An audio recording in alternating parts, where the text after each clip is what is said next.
Hi viewers, I'll give you an update on how our compost is doing. We are adding few things into the compost bin and hope the compost bin will be full with what we are adding. Let's see what's happening in the compost that we did recently. There are a lot of what do you call them? The golden soldiers that work on my compost here at home. They're into the compost in a week or so. All the time I get the compost bin filled, so let's see how the compost is doing.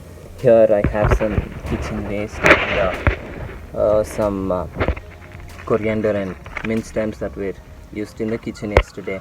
So let's see when we add them. Let's see what's happening in the compost. Wow, this looks like a beautiful composting bin, composting really well. You can see these worms wiggling all around. Stay quiet for a while, you can hear the sound.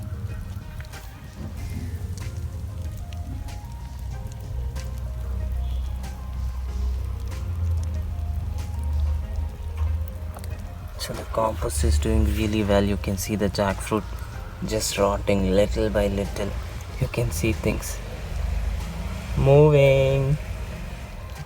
Not really scary. So the compost is doing really well. We'll add all the things that we have now. And then our kitchen waste, we have some coconut powder and all the kitchen waste.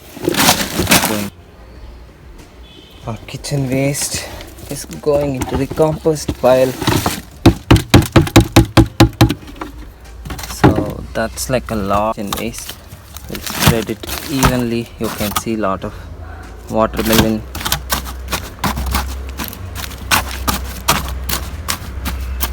I'm not using my hand here, guys.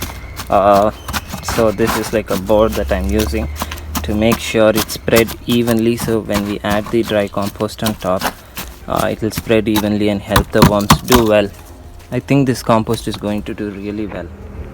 It's really hot here in the terrace, viewers. You cannot see me so much. So before adding our liquid composted waste that we have, we'll add little bit of dry matter, so the composting process will help and do here better. I have something that I use as a mulch and dry matter that I add in my compost. It's from the Pingemia pinnata tree. This is the flowers that I harvested during the spring season. Now we'll be adding into our compost before we add our decayed compost thing that we have ready. So because it's dry and doesn't smell, I'll use my hands to spread it evenly. So there's a thin layer. This will help in the amount of water that's there in the wet waste and to absorb and speed up the composting.